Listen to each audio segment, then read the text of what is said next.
വചനം വചനം ത്രിയേക ദൈവമം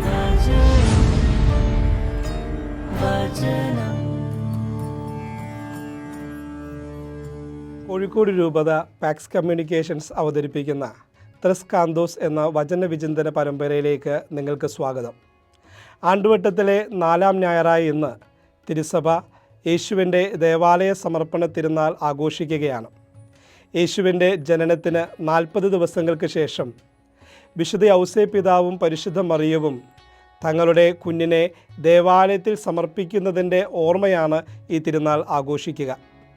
ഇന്നത്തെ ആരാധനക്രമത്തിൽ മെഴുകുതിരികൾ ആശീർവദിക്കുന്നത് കൊണ്ടും കത്തിച്ച മെഴുകുതിരിയുമായിട്ട് ദേവാലയത്തിലേക്കുള്ള പ്രദക്ഷിണമുള്ളതുകൊണ്ടും കാൻഡിൽ മാസ് ദിനം എന്നുകൂടി ഈ തിരുനാൾ അറിയപ്പെടുന്നുണ്ട്. സ്നേഹമുള്ളവരെ, നമ്മുടെ വചനവിചിന്തനത്തിനായിട്ട് 3 ധ്യാനചിന്തകൾ നിങ്ങളുമായി പങ്കുവയ്ക്കുവാനായിട്ട് ആഗ്രഹിക്കുകയാണ്. ഒന്നാമത്തേത് സമർപ്പണത്തിൻ്റെ ആനന്ദം, രണ്ടാമത്തേത് ദൈവത്തെ കണ്ടെത്തുന്നവരാകുക, മൂന്നാമത്തേത് വാഗ്ദാനങ്ങളിൽ വിശ്വസ്തനായ ദൈവം. സമർപ്പണത്തിൻ്റെ ആനന്ദം എന്ന ചിന്തയെക്കുറിച്ച് ധ്യാനിക്കുമ്പോൾ ഫ്രാങ്കോ സെഫ്രേലി എന്ന് പറയുന്ന ചലച്ചിത്രകാരൻ്റെ നസ്രായനായ യേശു എന്ന ചലച്ചിത്രമാണ് മനസ്സിലേക്ക് വരുന്നത്. ഈ ചലച്ചിത്രത്തിൽ വളരെ മനോഹരമായിട്ട് യേശുവിൻ്റെ ദേവാലയ സമർപ്പണത്തെ ഒപ്പിയെടുത്തിട്ടുണ്ട്. യുവദമ്പതികളായ വിശുദ്ധ ഔസേപ്പിതാവും പരിശുദ്ധ അമ്മയും വളരെ സന്തോഷത്തോടുകൂടി ദേവാലയത്തിൽ പ്രവേശിക്കുകയാണ്. യേശുവിനെ പുരോഹിതൻ്റെ കരങ്ങളിലേക്ക് കൊടുക്കുമ്പോൾ മുഖത്തോടും മുഖം നോക്കി കൈമാറുന്ന പുഞ്ചിരി അതിമനോഹരമാണ്. ഈ ചിത്രം യേശുവിൻ്റെ സമർപ്പണ സമയത്ത് പരിശുദ്ധ അമ്മയുടെയും വിശുദ്ധ ഔസേപ്പിതാവിൻ്റെയും സന്തോഷത്തെ വളരെ മനോഹരമായിട്ട് എടുത്തു കാണിക്കുന്നുണ്ട്. സ്നേഹമുള്ളവരെ, ഒരു നിയമം പൂർത്തീകരിച്ചു എന്ന വരുത്തി തീർക്കലായിരുന്നില്ല, മറിച്ച് അവരുടെ സമർപ്പണം വലിയ തുറവിയിൽ നിന്ന്, വലിയ വിശ്വാസത്തിൽ നിന്ന്, വലിയ ബോധ്യത്തിൽ നിന്നുള്ളതായിരുന്നു. സ്നേഹമുള്ളവരെ, സമർപ്പണത്തിൻ്റെ നിറവ് എന്ന് പറയുന്നത് വിശ്വാസമാണ്, ബോധ്യമാണ്. ആ ബോധ്യത്തിൽ നിന്നും വിശ്വാസത്തിൽ നിന്നും നടത്തുന്ന സമർപ്പണത്തിൽ മാത്രമേ ആനന്ദമുണ്ടാവുകയുള്ളൂ. നമ്മുടെ ജ്ഞാനസ്നാന ദിവസം നമ്മുടെ മാതാപിതാക്കൾ വെള്ള വസ്ത്രത്തിൽ പൊതിഞ്ഞുകൊണ്ട് ബലിപീഠത്തിൻ്റെ മുമ്പിൽ നമ്മളെ കാഴ്ചവെച്ചു. ആ സമർപ്പണം നമ്മുടെ മനസ്സിലേക്കൊന്ന് കൊണ്ടുവരാം. ഇന്ന് എൻ്റെ ജീവിതത്തിൽ കർത്താവിന് പരിപൂർണമായിട്ട് ആനന്ദത്തോടുകൂടി എന്നെ തന്നെ സമർപ്പിക്കുവാൻ സാധിക്കുന്നുണ്ടോ? എൻ്റെ സമർപ്പണം പൂർണ്ണമാകുമ്പോഴാണ് എനിക്ക് വലിയ ആനന്ദമുണ്ടാവുകയുള്ളൂ. സ്നേഹമുള്ളവരെ, ഈ സമർപ്പണ തിരുനാൾ നമ്മളെ ഓർമ്മപ്പെടുത്തുന്നത് വിശ്വാസത്തോടുകൂടി, ബോധ്യത്തോടുകൂടി വീണ്ടും ഒരു സമർപ്പണം നടത്തുവാനാണ്. അങ്ങനെ സമർപ്പണത്തിൻ്റെ ആനന്ദത്തിൽ ജീവിക്കുക എന്നുള്ളതാണ്. രണ്ടാമത്തെ ചിന്തയെന്ന് പറയുന്നത് ദൈവത്തെ കണ്ടെത്തുന്നവരാകുക എന്നുള്ളതാണ്.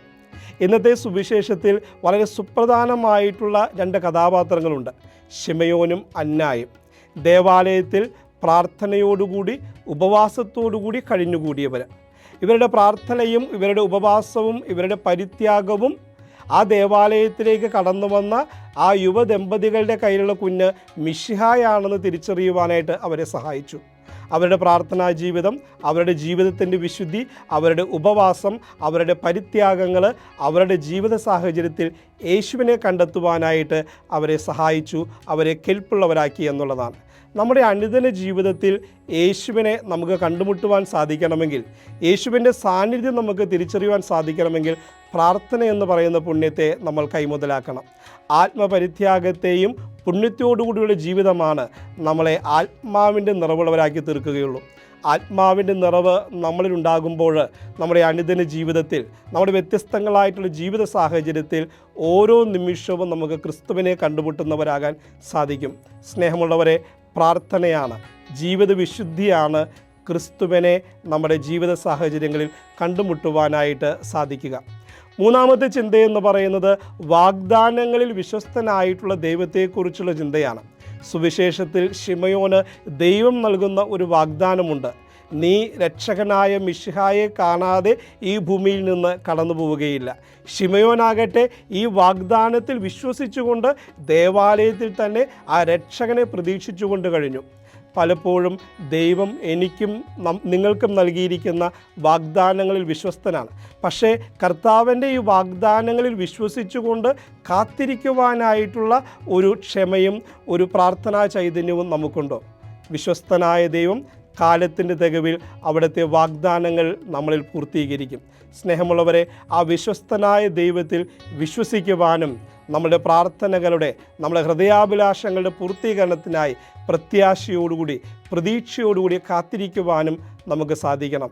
ഈ 3 ചിന്തകൾ നമ്മുടെ അനുദിന ജീവിതത്തെ കൂടുതൽ വിശുദ്ധീകരിക്കട്ടെ, നമ്മളെ നവീകരിക്കട്ടെ, ഏറ്റവും നല്ല ക്രിസ്തു ശിഷ്യരായി ജീവിക്കുവാൻ നമ്മെ പ്രാപ്തരാക്കട്ടെ.